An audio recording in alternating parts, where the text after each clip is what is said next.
isso vai acontecer? Como é que vai se dar essa união das igrejas entre católicos e protestantes, espiritualistas? Qual é a força unificadora? Qual é o cimento que está unindo estas igrejas? Então eu sempre tive essa dúvida. Sempre tive. E eu achava assim que um dia haveria uma única igreja mundial e que todos nós seríamos obrigados a fazer parte dela. Aliás, essa foi a tentativa do Concílio Mundial das Igrejas em Genebra, mas essa tentativa fracassou. E eu sempre tive esta dúvida até o momento em que, como eu disse a vocês na semana passada, Deus me deu um grande presente, não é? Deus colocou um homem, um pastor na minha vida, que talvez o pastor conheça, o pastor Wilson Androvait. Deus me deu esse privilégio de conhecer esse homem que durante muitos anos foi professor de teologia, durante muitos anos foi diretor e reitor do SALT, o Seminário Adventista Latino-Americano de Teologia. E então eu conheci esse homem, ele foi meu professor. E eu preciso aqui não ser injusto e dar o crédito a ele, porque tudo isso que nós estamos estudando, tudo isso, boa parte, aprendi com ele, nas aulas dele. Então um dia, em algum momento, essa pergunta foi feita a ele: pastor, como é que vai se dar a união das igrejas? E eu fiquei surpreso com a resposta que ele me deu. Ele me disse que durante muito tempo ele também pensou que haveria uma única igreja e que todos seriam obrigados a participar dela. E aí ele me respondeu então como é que seria esta união das igrejas, contando um pouquinho da experiência dele que eu vou dividir com vocês hoje. O pastor Androvait se formou em teologia aqui em São Paulo, depois fez o seu mestrado, e aí foi lá para os Estados Unidos fazer o doutorado. Só que ele não fez o doutorado na Andrews, ele fez o doutorado numa universidade não adventista que fica em Chicago. E antes que você me pergunte por que ele não fez o doutorado na Andrews, eu já digo, porque naquela época não tinha doutorado na Andrews. Final da década de 60, comecinho da década de 70, não tinha. Então ele teve que fazer o seu doutorado nessa universidade que não era católica, não era adventista. E lá ele tinha um conselheiro doutoral. E o conselheiro doutoral dele se chamava Dr. Egon Guedes. Você já ouviu falar desse nome? Egon Guedes? Você sabe quem é Egon Guedes? Egon Guedes era um alemão, cerca de 6 anos mais velho que o pastor Androvait, né? Hoje o pastor Androvait deve ter uns 77 anos, o Dr. Egon Guedes, se estiver vivo, deve ter aí os seus 83 anos. Mas o fato é que naquela época ambos eram muito novos. O pastor Androvait tinha 30 anos, o Dr. Egon Guedes tinha 36 anos. E mesmo sendo muito novo, esse homem já tinha um doutorado feito nos Estados Unidos. Ele já tinha outro doutorado feito na Alemanha. E ele era nada mais, nada menos do que o representante de todos os teólogos protestantes dos Estados Unidos da América junto ao Vaticano. Então, quando tinha uma reunião ecumênica lá no Vaticano, era o Dr. Egon Guedes que ia lá e participava. E depois, quando ele voltava para os Estados Unidos, ele difundia então o ecumenismo, a união das igrejas dos Estados Unidos. E um dia o pastor Androvait fez a mesma pergunta para ele. E disse assim: Dr. Egon Guedes, o senhor acha mesmo que vai acontecer essa união dos cristãos? Sabe qual foi a resposta dele?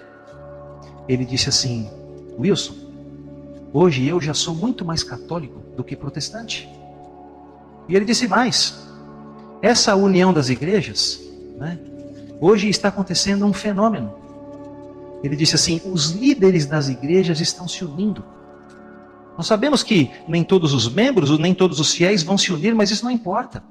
Porque quando os líderes estão se unindo, naturalmente as massas vão se unir também, porque as massas sempre seguem o seu líder, sempre seguem o líder. Então, o pastor Androvait perguntou para ele: mas se é assim, se essa vai ser uma união espiritual, então qual é a força? Qual é o cimento que está unindo os cristãos? Então veja qual foi a resposta dele. O Dr. Egon Guedes afirmou o seguinte: o carismatismo é a grande força que está unindo os cristãos. Você sabe o que é o carismatismo? Carismatismo vem da palavra carisma, que significa dons. Carismatismo envolve todo aquele que está em busca dos dons do Espírito Santo. Essas coisas do batismo do Espírito Santo, falar em línguas, curas, milagres.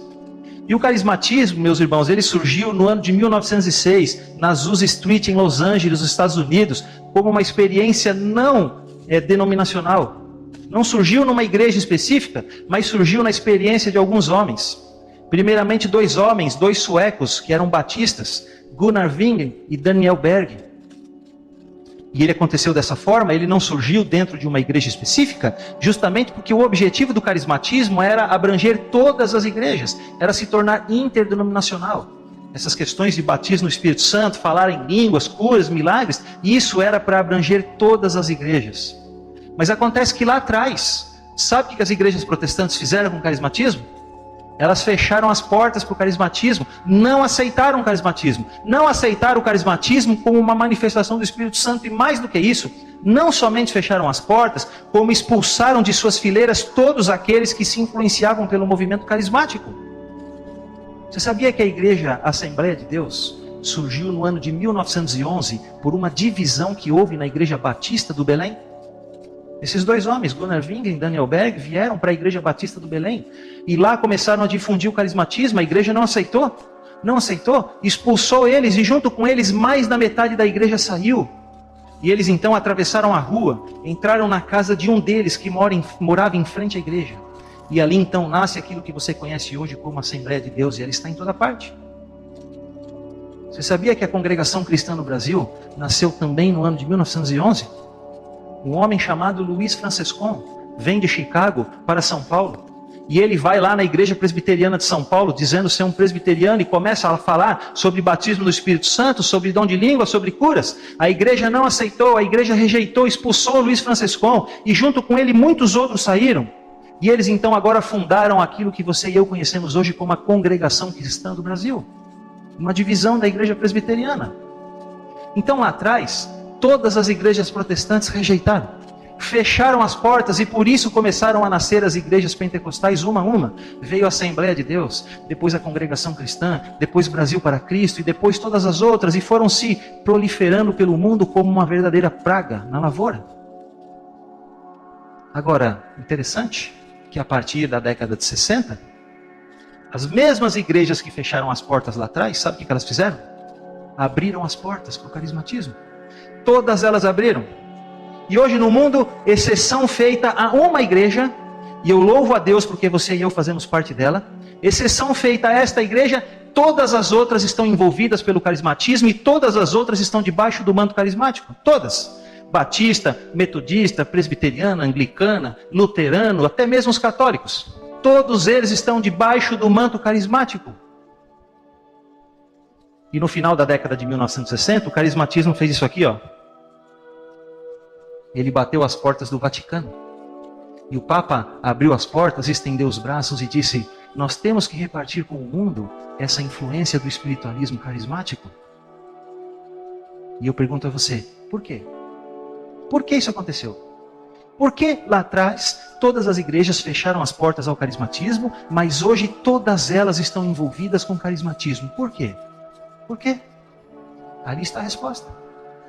Porque o carismatismo é uma força unificadora que derruba as barreiras que existem entre as igrejas. E ele une os cristãos.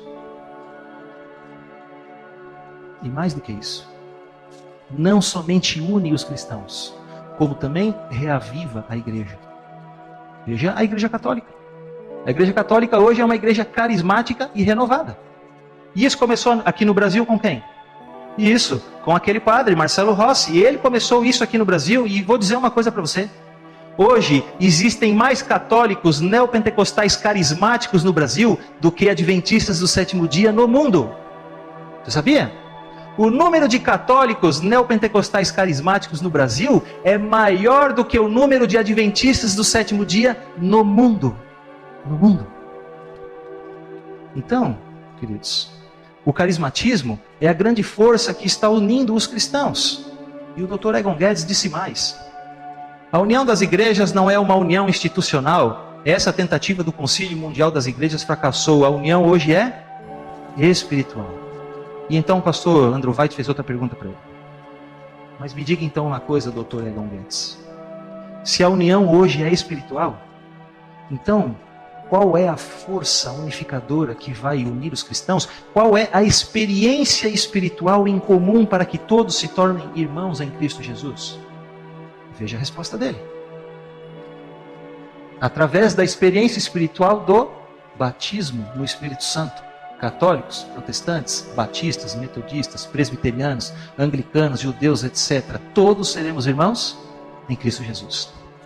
Lembra que eu disse a vocês na semana passada que as igrejas já estavam unidas espiritualmente sob 3 grandes pilares? Lembra que eu havia dito? O primeiro era a imortalidade da alma, o segundo a guarda do domingo, e eu disse que eu só diria o terceiro hoje. Aí está ele, batismo no Espírito Santo. Já estão unidas espiritualmente.